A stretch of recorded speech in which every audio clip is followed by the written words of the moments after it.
Happy Hump Day! Hump Day! And welcome into the PHNX Sun Devils show. I am Anthony Totri. This is Erik Ruby. We got DJ Jacob Franklin behind the Mac, pushing all the buttons, making everything happen for us today. Guys, as always, hit that like button, hit that subscribe button, and if you're new here, go ahead, drop a 5-star review. Let us know what you enjoy about this podcast. Erik. Hi. How are you? I'm doing okay. How are you? Yeah. I'm a little nasally today. A little nasally today. Oh, man. It's okay. I had a tea this morning. I'm ready to rock.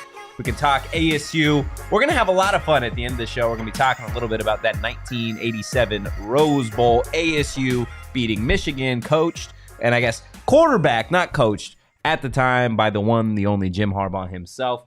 We are going to be talking ASU hoops versus Oregon. Big game tomorrow. Big game. And then also, we're going to start things off the same way that we ended yesterday's show, talking shit. Brother.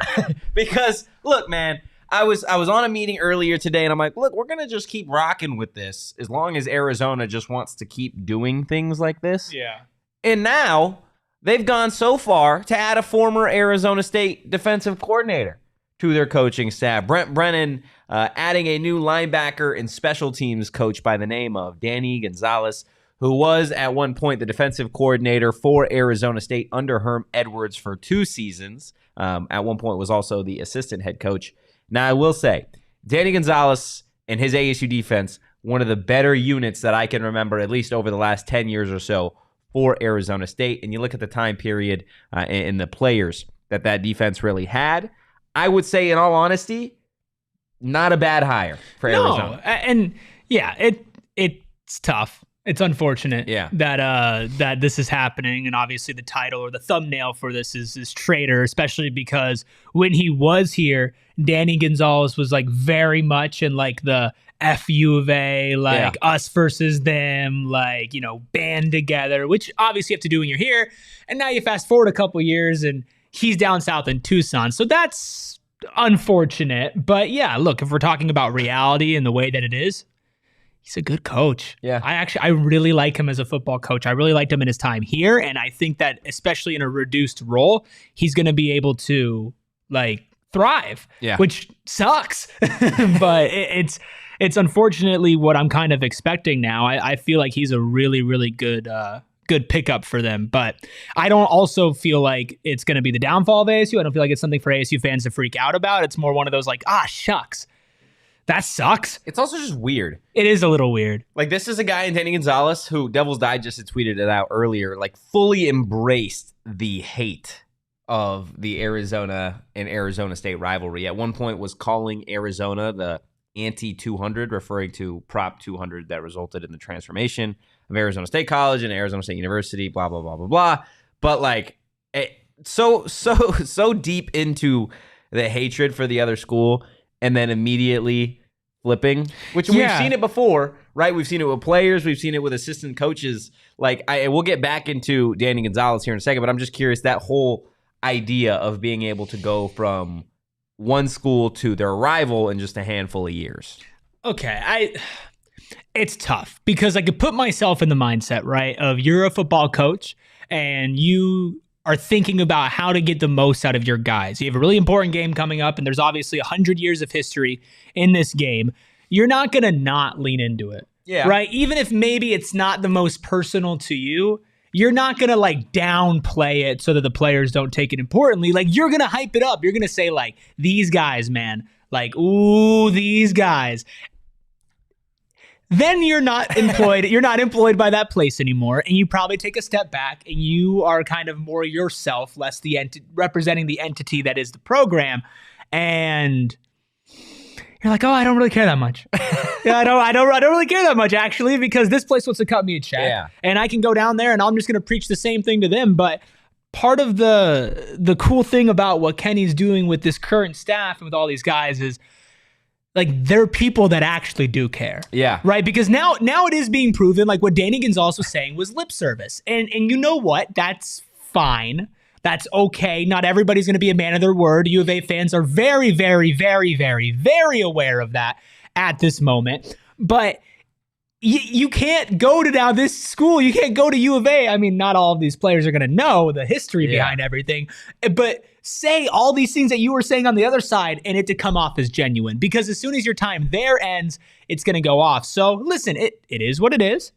It's not the biggest deal in the world. It's a good hire. But it just goes to show that the type of guys that Kenny is getting, where that rivalry is going to mean something, and maybe I'll eat my words here eventually, I don't feel like those guys are going to be flipping over to U of A. Yeah, no, I agree. I agree with you 100%. I do want to get to some of the comments in the chat. We got Short Bus. We got Sharon. We got Sharon's daughter, Isabella, in the chat. We got Jay in here, who's a U of A fan. And DBrem81 also bringing up a funny point just in terms of, can you imagine if Danny goes and commits espionage and goes to become the assistant coach for the linebackers, special teams for the Arizona Wildcats, and turns around and does what Antonio Pierce did to Arizona State? He could be on a fast track for head coach in the NFL. You know, he could be on the fast track for that if he does. All you got to do is that's all you have to do. One program completely messed up, and then that's all it takes. I mean, look, that probably won't happen because they're also making good points in the chat. But can you imagine, like, nobody would have said that would have happened with Antonio Pierce. No, but I get it. But that also wasn't completely intentional. He wasn't trying to ruin the program. He just did it because he's stupid. He wasn't attempting to do it. He didn't, like, set out. That we know of. That's fair. That's fair. That we know of. I don't know. When he was here, man, it was easy to buy into him. But what a weird time. Besides the point, right? It's kind of besides the point, but you are right. That whole, like, couple year stretch, especially because, like, that's when I was at ASU, kind of a fever dream. Like, even the whole Herm stuff. Like, when Herm got hired, they paraded him around Cronkite like he was the king. And it was like, oh, yeah, this is easy to buy into. And then you listen to Antonio Pierce, and you're like, oh, wow. Like, this is somebody that I could buy into. And now, fast forward, here we are today. Yeah. But with Danny, like, this guy, he's going to go in there, but he got fired, right? Yes, he did get fired. It's not like he's this hottest commodity in the world, and maybe ASU, like, they didn't want to bring him back. Like, hey, we're set, and this guy's looking for a job, and he's like, okay, well, University of Arizona is in shambles, and their coaching staff and their entire athletic department's probably going to go through a turnaround. Maybe that's a place for me to actually be wanted. Yeah. Right? Oh, a head coach in a shorter role. That's the Kenny Dillingham method. And again, copying everything, but it's fine. It's funny, kind of. Like, I don't think this guy's going to go and completely help U of A become this powerhouse. He'll probably be a fine coach. Yeah. And then he probably won't be there in 3 to 4 years. Yeah, so no, it is what it is, right? Like, it is what it is. When it comes to that type of stuff, when you have position coaches that eventually move on to that head coaching role, and they kind of fail at that point, which I would say Danny Gonzales at New Mexico wasn't obviously a great time there. Ultimately why Danny Gonzales got fired. But when you kind of look at what he was able to do as a DC and what that role at Arizona is going to be, I'm interested to see just how quickly things take off for him if they do, because something that we've talked about before with, you know, Arizona fans loving the fact that they're retaining Noah Fafita and T-Mac, which rightfully so, that's great for y'all. But the pressure now on Brent Brennan to succeed in year 1 and year 2 is far more than it would have been if those guys would have left. And I think they know that. That's why they're hiring somebody who is established, right? Like, has led good units beforehand. Obviously, as a head coach, a little bit out of his league. Everything didn't work out over there. However, like you mentioned right off the top with everything, the defensive units that he led for ASU were really, really, really strong. Yeah. Like, won them games multiple times throughout each season strong. And that is something that it brings value. And it wasn't like ASU was touting the most talent in the world. They had some really good players like a Merlin Robertson, right? Yeah. But like they didn't have this crazy, oh my God, NFL top round pick guy that's leading everything. Like they were a band of people together. They played really solid and they executed. Were they perfect? No, but they did a good job. And he is almost kind of like defensive coordinator insurance. Yeah. Right. And for a program like that where people are leaving and getting fired and moving around and there's a new head coach and they're trying to bridge the gap between the past and the new and everything's smooth, he's just that little bit of insurance in there. No, so it is. Yeah. It's unique to see simply because you look at linebacker coaches in general, special teams coordinators, whatever, and immediately you're going to compare Danny Gonzales at Arizona, the former Arizona State DC, to the current linebacker coach for Arizona State, AJ Cooper, who, again, is a lot younger, okay? And that's, again, kind of the by design. Yeah, mold of the staff, not just the staff for Arizona State, but the mold of their players over the last... Their whole mindset is just shifted younger. The transfer portal, recruiting, etc. The younger you can get, the more likely these guys, when they are in years 2, 3, whatever, and the program is established, then they kind of have that understanding of what is expected, the culture, etc. Right. So when you have a guy like AJ Cooper versus a Danny Gonzales, because that's what it is, right? That's when you talk about this rivalry, that's what we're going to get into. Which one would you rather have? The same way that you can have the conversation, Arizona State versus Arizona, would you rather have Kenny Dillingham or Brent Brennan? 12 times out of 10, I'm saying I want Kenny Dillingham. Yeah. 12 times out of 10, I'm saying I want AJ Cooper over Danny Gonzales. And you specifically look now outside of who's on this roster, right? Yeah. You don't even talk about the additions that Arizona State had in the transfer portal with the linebackers, right? Because I don't even think there's an argument to be made that Arizona State's linebacker additions were the best of any other position group on the team. Yeah, I was about to say that too. Like they have a lot of talent. Yeah. A lot of talent there. And to be honest with you, like I'm more interested in, it's not simply a young versus old thing. Right, because there are older coaches that can relate to younger guys and have new schemes and to be very, very effective. And there's by no means me coming out here and saying you cannot be effective as an older football coach. Like that's stupid. But you want to have continuity throughout your program. You want to all have kind of the same message. And I do think that if you were to swap assistant linebackers coach and linebackers coach and everything like that, like I do think ASU would be in a worse spot. You think ASU would be in a worse spot if they traded AJ Cooper? You're saying if Danny Gonzales for Danny Gonzales. Yeah, no, I absolutely agree. I absolutely agree with you. And part of the reason why AJ Cooper was brought to ASU in the first place is because he came from Washington State with Brian Ward. Yeah. Right? And Brian Ward, obviously the Arizona State defensive coordinator, was running the defense at Washington State. So it made a lot of sense to bring that system. And they had a lot of success at that position as well. And you have to imagine that's part of the reason why you see such a strong group of recruits at that position come here. Because they understand that success and they see that. And again, when all these players mention the scheme, that's a Kenny thing, but it's an everybody thing. And when your position-specific coach is talking to you in recruiting, which is going to happen, these guys are talking to AJ Cooper. Yeah. They're talking to Ward. Like that scheme, the way that they talk about you and your position to you, if you don't think that directly translates to getting guys to actually commit to the school, especially in the spot that this school was in, like you're mistaken, like you're just wrong. Yeah. So this is the type of guy that can be on a team that does not have a lot of success the past season, that even as a unit, you could say left a lot to be desired, and go and find talent, get talent that wants to be here, wants to commit to it, and sell them on your vision and your scheme. Yeah. It's impressive. I would take that over a fired head coach. Like that. I'm not trying to be. I'm not trying to be rude. He was his time at ASU was great. He did a really good job. He did not do a good job at his next stop, and now he's taking a downgrade. He's taking a downgrade. And look, sometimes like you can play a really important role in a small position, and there is nothing wrong with that. Like AJ Cooper is not playing the same role that Kenny Dillingham is. Obviously, it's smaller. Yeah. However, you could still be really important. Danny Gonzales can still be really important.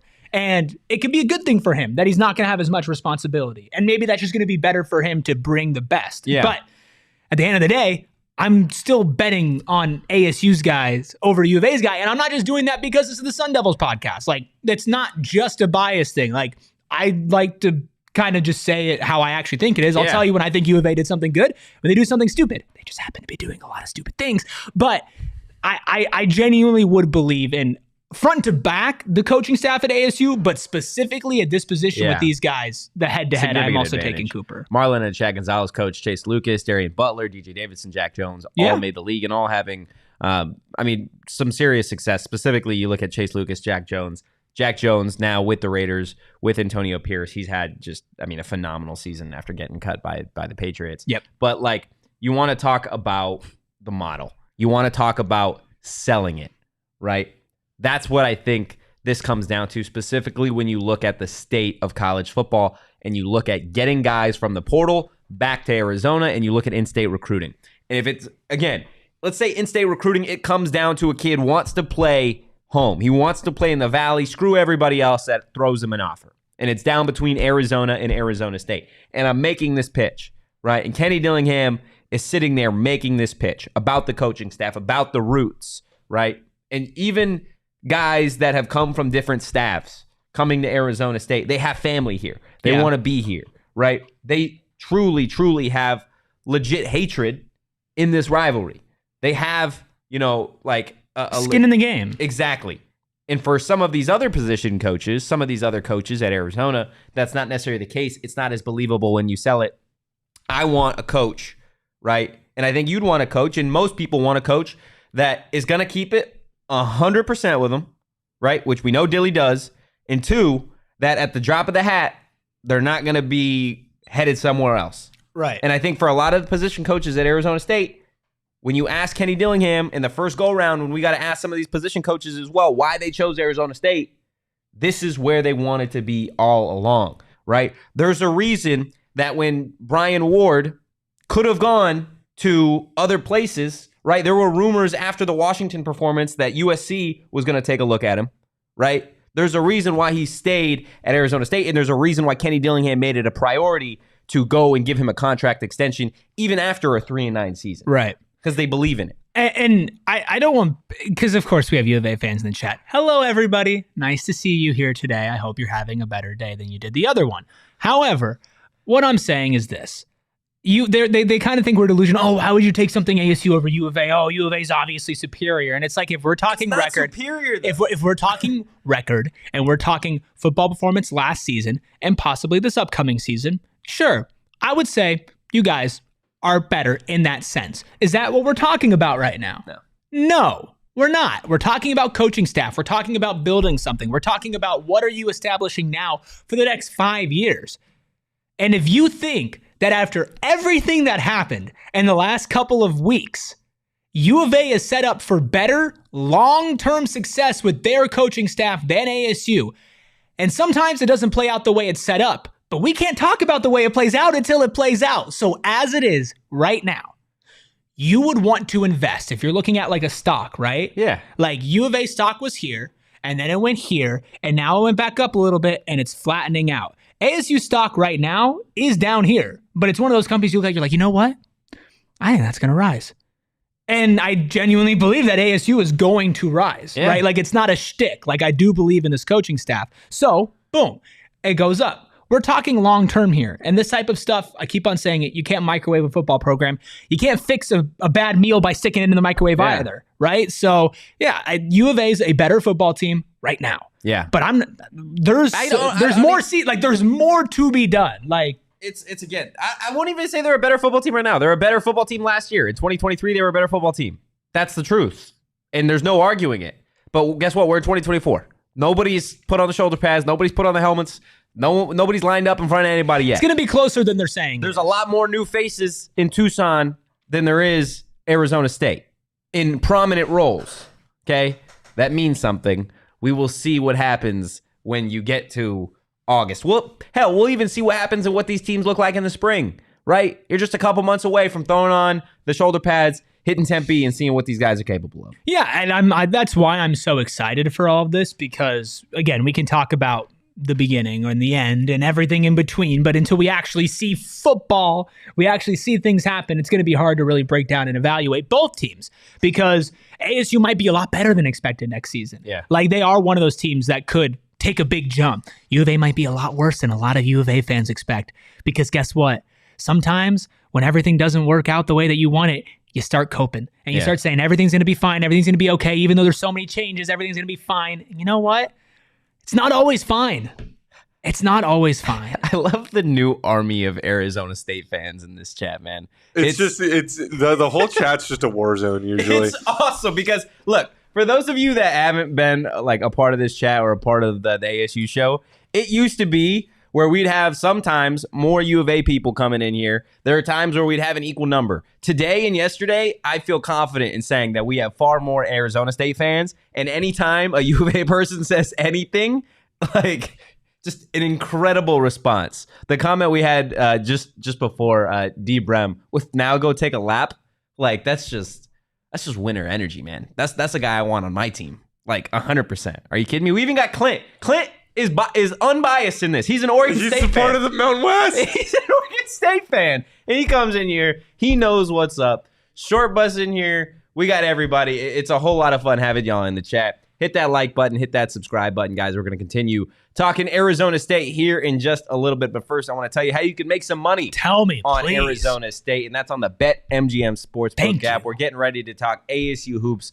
versus Oregon for a spot atop the Pac-12 standings. And if you need a place to go bet on it, like I said, BetMGM is the spot for you. If you haven't signed up, still a great offer for you. Just make sure you use that code PHNX. Download the BetMGM Sportsbook app on iOS or Android, or visit BetMGM.com. Sign up and deposit at least $5 into your newly created account and place a wager in the amount of at least $5 at standard odds price. Once you have placed a bet, you guys are going to receive $158 in bonus bets, regardless of the outcome of your wager. Do you know what we call that, Mr. Ruby? No. Free money. Oh, my God. God. That's what we call that. Sign up for BetMGM and use that bonus For money. code PHNX. Place your first BetMGM Sportsbook wager through BetMGM Sportsbook mobile app for at least $5, and you'll receive $158 instantly in additional winnings, regardless of your wager's outcome. Check out the show notes for full details. And now listen to Damon talk about the disclaimer. Gambling problem? Call 1-800-GAMBLER. Available in the U.S. Call 877-8-HOPE-NY or text HOPE-NY 467-369 New York. Call 1-800-327-5050 Massachusetts. 21 plus to wager. Please gamble responsibly. Call 1-800-NEXT-STEP Arizona. 1-800-BETS-OFF Iowa. 1-800-270-7117 for confidential help Michigan. 1-800-981-0023 Puerto Rico in partnership with Kansas Crossing Casino and Hotel. Visit BetMGM.com for terms. This promotional offer is not available in New York, Nevada, Ontario, or Puerto Rico. Listen, guys. You want to take some free money and you want to have one of the best meals of your life? I'm telling you, go to Some Burros. I'm here for it. Listen, there's so many different options at Some Burros. And yeah, they are like, look, they're a chain. There's Some Burros all over the valley. But they're still family owned and operated. And that's how you know when something is that good, it's family owned and operated, and they can still expand across the valley. Like they're checking all the boxes, right? And when I say all across, I literally mean all across. Are you all the way up in Flagstaff?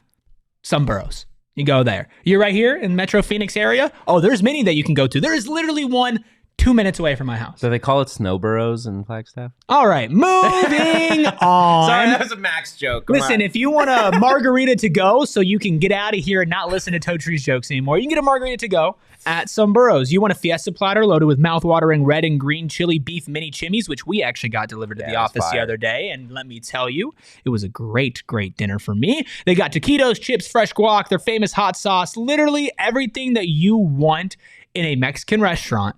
You can get at Some Burros, and you can change it up every time that you go. They just have so many offers. Plus, if you're trying to have a big event, if you're trying to put something on, it's really stressful to cook for everybody. Let's say you're having like a Jetfish hate party over in Tucson, or you're celebrating ASU's 10th win of the season coming up. You can get Some Burros to cater all of that for you. Let them cater your next meal, big or small. Order online or find one near you by visiting someburros.com. Look, we're going to continue talking Arizona State football toward the end of the show, so definitely stay tuned for that if you are a football fan. But I do want to transition to basketball for a little bit because the Sun Devils do have a big game on Thursday against the Oregon Ducks. We know that ASU, Oregon, and Arizona are all tied atop the Pac-12 standings because of their conference records, and Arizona State and Arizona both taking on Oregon this week, but Arizona State gets the first crack Thursday, 7 p.m. tip, unfortunately, on Pac-12 Network. So, good luck trying to find the game, but regardless, we'll be live post-game talking all about it. When you look at this matchup, you look at these two teams, given just their track record over the last 5 games, right? ASU 3-2 over their last 5. Oregon also 3-2. Most notably, though, the Ducks lost their last 2 games, got beat by Colorado by 16, and then they also lost to Utah by 3 points. We know what Colorado is capable of. ASU beat Colorado earlier in the season. When you look at these two teams, Erik, how do you think Arizona State gets the job done? Well, here's the thing. Like, Oregon's losses were to good teams, right? ASU obviously beat Colorado, but Colorado's one of the better teams in the pack this year. Utah is one of the more steady teams in the pack this year as well. So I do think those 2 losses, while they're probably not excusable, they're understandable. And for ASU right now, like, you really want to capitalize on the downward momentum. And if you look at the matchup predictor, which I've referenced a couple times for a couple different sports on here, Oregon's like massive favorites, like 80-something%, like just absolutely massive. It's on the road. It's up in Eugene.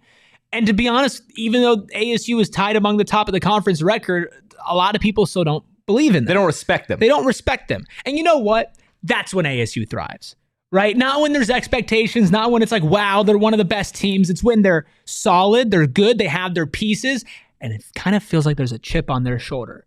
And it's basic to say, I'm not coming in with a deep dive here, but this team goes as Frankie Collins goes. Yeah. And as long as he goes out there and he sets the tone defensively, and then Jose Perez and Adam Miller around him can help pick him up offensively, open things up so that Frankie can drive with his madness in the middle, the success will fall into place. I can't guarantee a win over a 13-5 team in Oregon, who's also going to be looking for revenge. Who's also undefeated at home. Undefeated at home. They're 13-5 with 2 losses recently. They're probably upset about that. And they could look at ASU as a team that knock them out of the conference standings. Boom, you knock them down 1.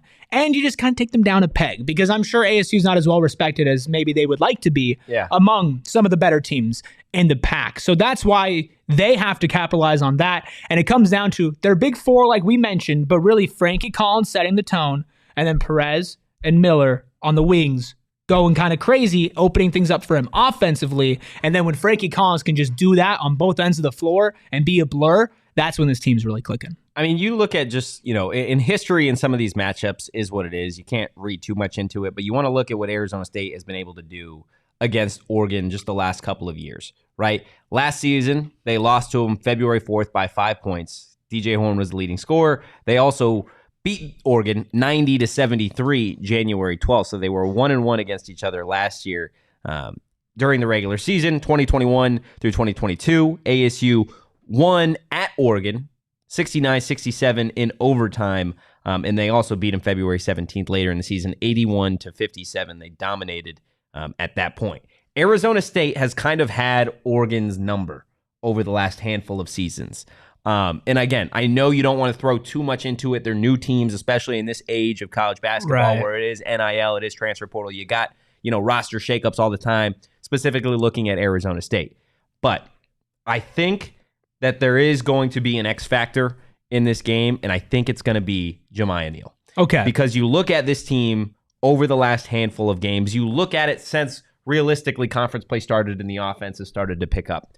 And what did we discuss? We talked about, yes, the team goes through Frankie Collins, but when Adam Miller was thrown into the fold after the whole NCAA waiver situation, the amount of pressure that I feel like it took off Jamiya's shoulders to go out there and force opportunities, to force scoring, I think it's been incredible to see.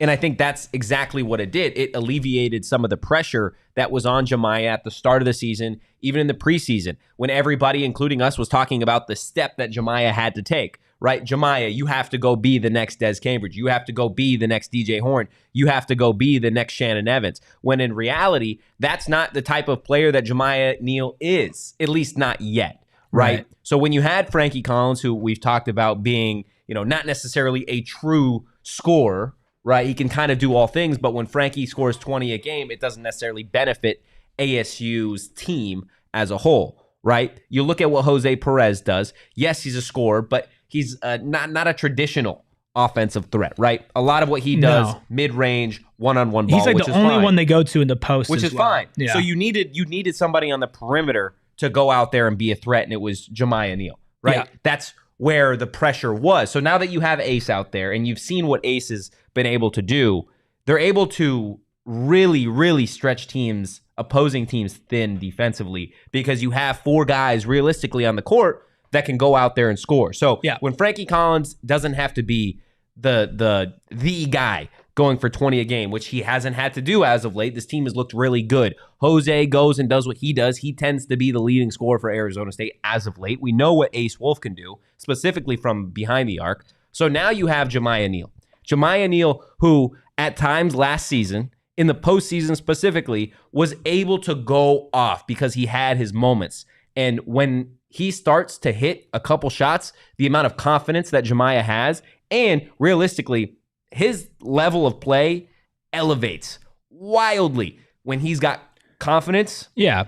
Tomorrow, he's one of those players. Tomorrow's the time that I need to see Jamiya Neal from last year's NCAA tournament going out there and really being the guy for ASU.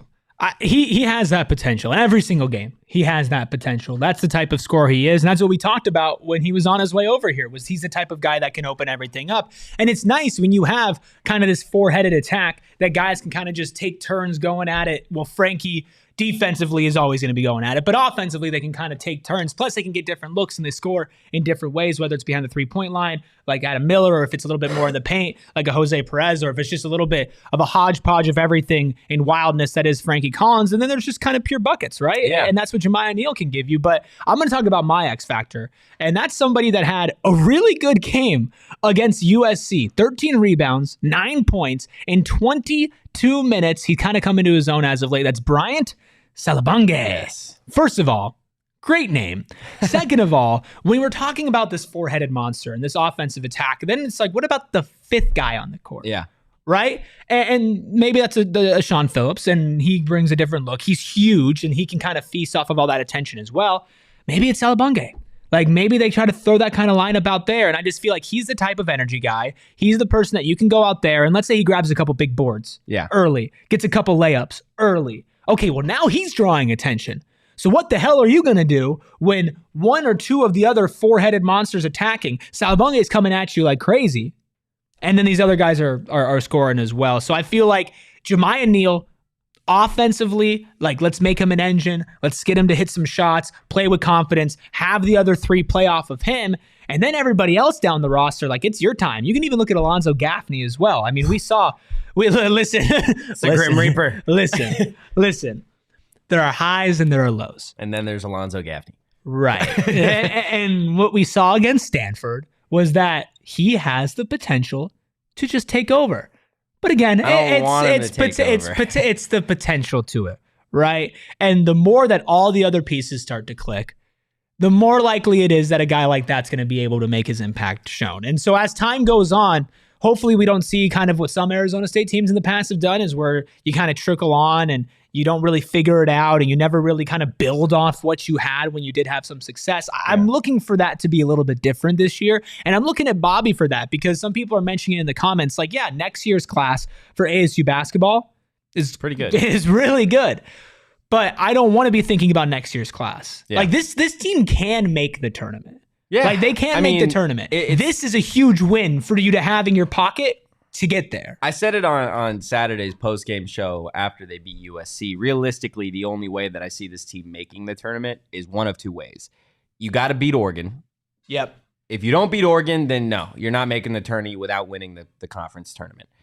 You have to beat Oregon, and you have to, at the very least, split with Arizona, and you have to be competitive in the other game. You can't get blown out in that game. You can't lose another, like, Cal game. No. You have to win the games. Like, you have to beat Oregon, sure, but you have to win your winnable games too. Like, you can't go out there and lose. And that's what I'm worried about. Yeah, and we've seen that team do that. And I wouldn't say the more realistic option, but the more likely option is you're going to see Arizona State have to win their first Pac-12 tournament, which, hey, would be sweet to go win the very last one ever. But that realistically is probably the way that ASU at this point in the season can look at a potential tournament path, just because some of those losses, specifically San Diego, is still biting them in the ass. And then the UCLA loss this weekend, regardless of what you want to say about officiating, yes, it was disgusting. But at the end of the day, a loss is a loss. And they're not going to. And that's why it's so disappointing. You mentioned the San Diego one. Before San Diego, 4-game win streak, Vanderbilt, Sam Houston, San Francisco, SMU. A really good 4-game win streak. Yeah. Coming off a loss to a really good BYU team. Before that, they had won 2 straight. Then the momentum shifts, right? You lose to San Diego on the road, and San Diego was a good team at home, but at the end of the day, they're San Diego, right? Like, that's not a team that you need to be losing to. They were a bad team. They looked like high schoolers. In a high school gym. They were not a team that you should lose to, especially as a Power 5 school. So, you look at that, everything kind of goes a little downhill after that. You lose to TCU, you lose to Northwestern in blowout fashion with both of them as well. And now you're thinking like, dang, man, you see this last stretch of games where they win 4 in a row again, and then they lose to Washington, and they lose to UCLA, and it's like, are we just going to see the pattern, right? We're going to see good wins. They might beat Oregon. They're going to beat Oregon State. Hopefully. The Oregon State's bad enough that you can almost not guarantee it, but say that's a game that as long as they don't underestimate their opponent, which is something that they do. I don't know if they underestimate them. They play up and down to their competition. But that's what I call underestimating. The Suns do the same thing. They play up or down to their competition. Yeah, but the Suns have Kevin Durant and Devin Booker. Yeah, and they have Alonzo Gaffney, baby. No. Baby KD. No. Listen. All I'm saying is playing down to your competition is underestimating your competition.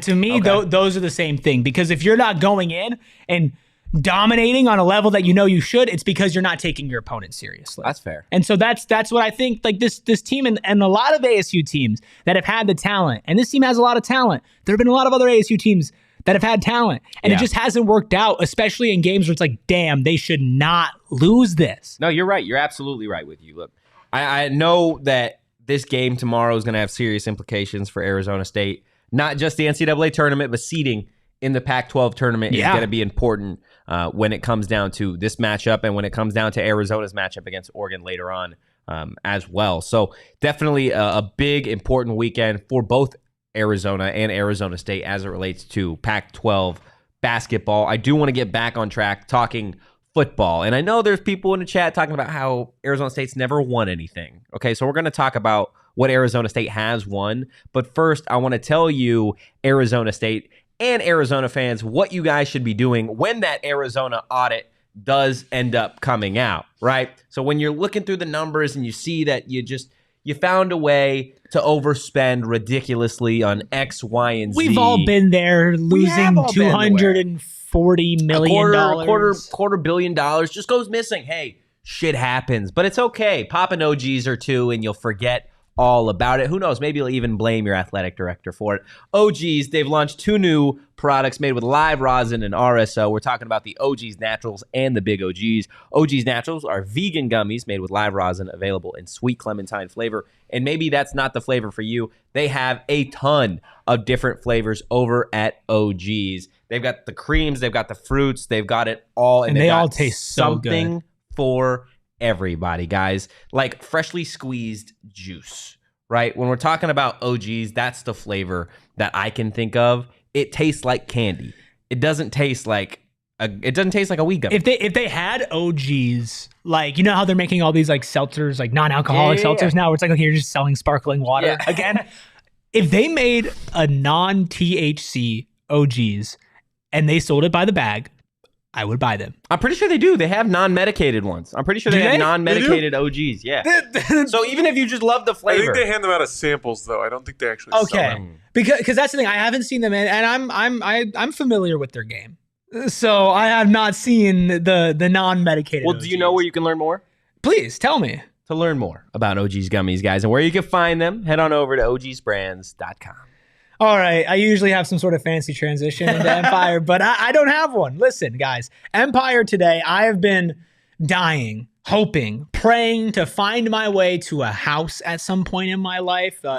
I love how that's like the main thing that our generation has to look at. It's like, oh, I would like a place to live. Yeah, that'd be cool, wouldn't it? Nice and secure. Jacob's got one. Jacob got a home. Jacob's got a house, man. I don't know how, man, but if you're trying to get some new floors, Jacob. We made it work. You made it work. And I'm going to try to make it work. And when I do, I'm going to save some money on my new floors because I'm probably going to have to buy a fixer-upper, and I'm probably going to need to renovate that thing. And you know what I'm going to do? I'm going to use Empire Today's floor visualizer to see exactly what type of floors and by I mean Megan, wants in our house. Listen, Empire Today, you all know the commercials from back in the day. You know, they saying their code, their phone number and everything like that. But it's not just about gimmicks and shticks. It's not about that at all, actually, because they've been around and nobody does it better than them. They're not a big box store. They're not going to overwhelm you with too many options. They're going to be dedicated to you, and they're going to help you find the right flooring, and they conveniently have shop at home service. And I don't know about you, but I love shopping from home. Empire Today helps you out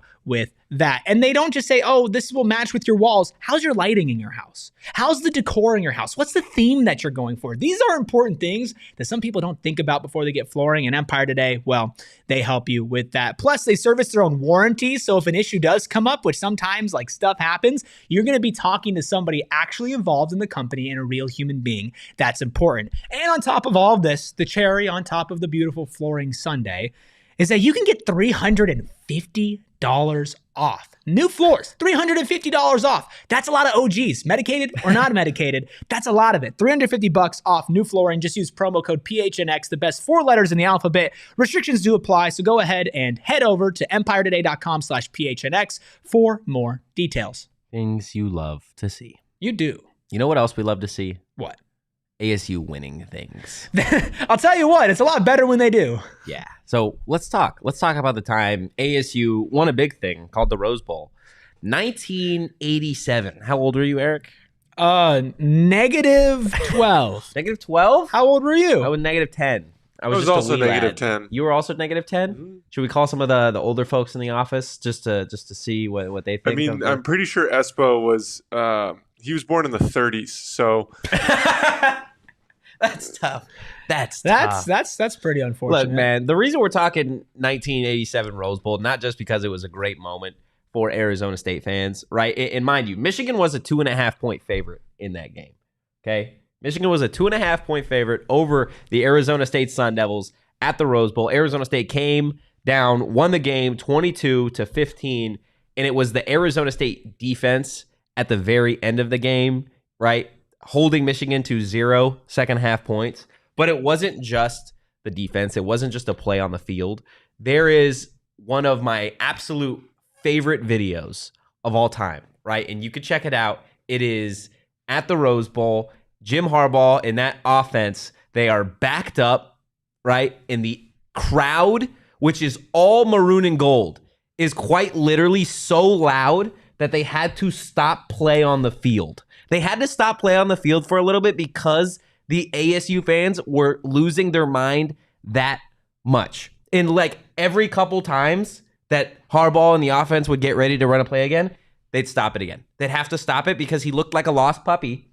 He didn't know what to do with the crowd noise. And when they eventually ran a play, got stuffed for a loss. That's like just what Arizona State needs to be again. Yeah. Not just winning the Rose Bowl and stopping a Jim Harbaugh and Michigan offense, but going out there from a fan base perspective and having that level of an impact on the game. Like, I was going back watching that video, and it is absurd to see the amount of ASU fans that were at the Rose Bowl absolutely freaking out and making it such a home field advantage for Arizona State that they had to stop play on the field. Jim Harbaugh, one of the best minds in football as of late, he couldn't audible, couldn't do anything at the line of scrimmage because the crowd was that crazy. So you know what this says to me? And if we want to tie this into current day, like you're like, this is what ASU needs to be. And you are correct. Like there needs to be more of a rabid kind of ideology among this fan base. It's more just kind of casual. It's more laid back, right? Like they're the diehards. Don't get me wrong. And a lot of them are in our diehard chat, which you should definitely sign up for. But just overall, the thoughts and the feelings about ASU athletics has been rather mediocre from the overall fan base. I think it's pretty fair to say that. Like there are definitely people who care a lot. And I'm not trying to say that there aren't, because there are. But you don't see stuff like that really anymore. Like when there's a good student section turnout and there's good crowd turnout, everybody's like, wow.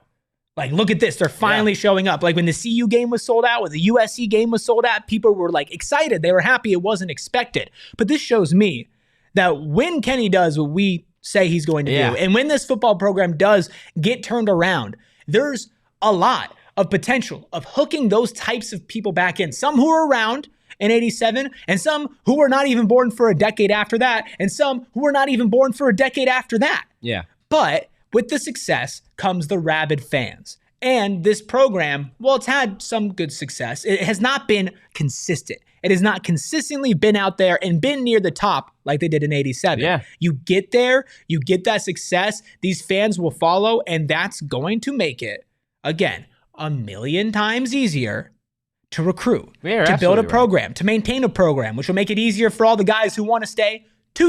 Yeah. It's a domino effect. And I know it's like, well, what does 1987 have anything to do with 2024? History repeats itself. Like, we know this. Like, history repeats itself. Every single day, it's history. Anthony Totri goes to Circle K. He picks up an energy drink. I do. History repeats itself the next day, and the next day, and the next day. Every time there's a massive amount of expectations on the University of Arizona, and they're expected to win, they fail. History, it repeats itself over again. When ASU gets to that spot again, or even near it, I do think the fans will follow. Yeah. Tony in the chat, you lost Wade and Gonzales to U of A. Do I see a trend? Maybe Badgers next. We're really just Tony. You know I love you, man. Tony, come on, Tony. You're smarter than that. Tony's an OG. Tony's smarter than OG. that.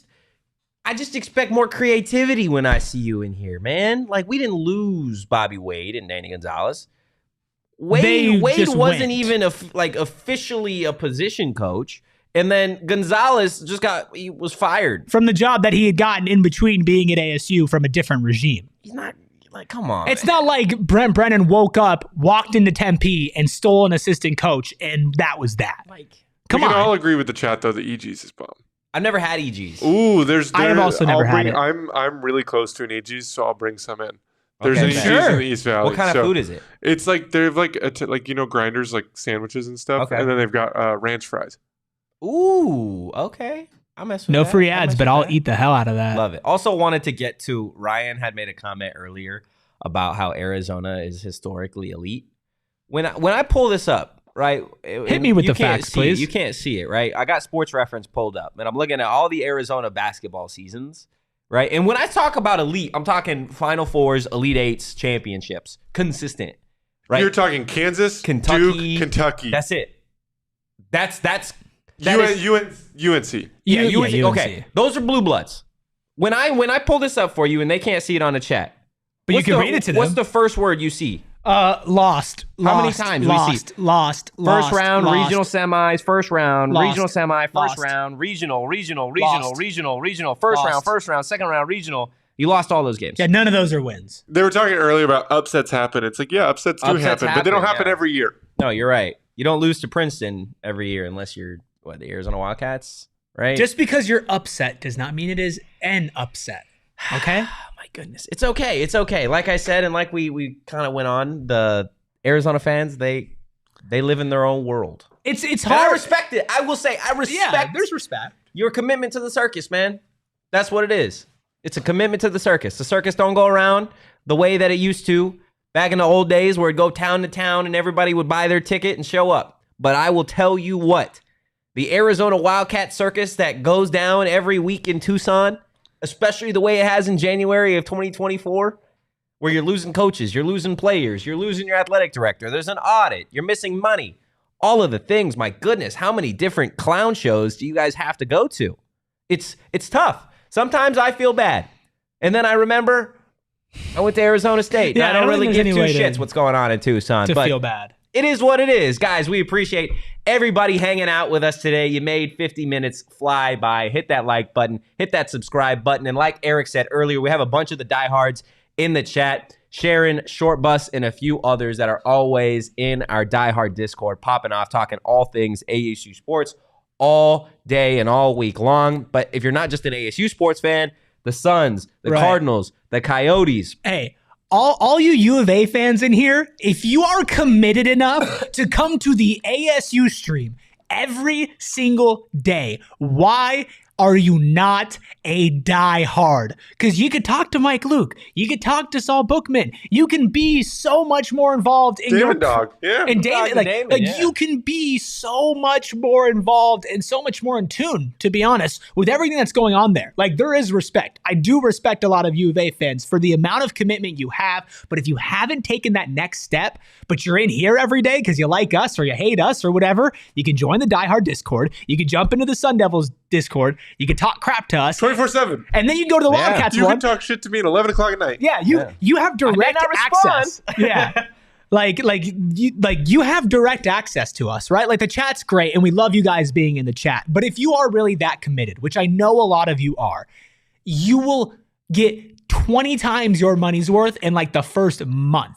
It truly is a special place for all sports fans, whether you do want to talk crap or you just want to enjoy. Like, if you just want to enjoy U of A football and the chaos that it brings, join the Discord. If you're an ASU fan and you want a place, a safe haven to talk crap about U of A and all the chaos, come to the Discord. If you're a big Suns fan, come to our tea party tonight, Putting World, or join the Discord, or both. Just become a diehard.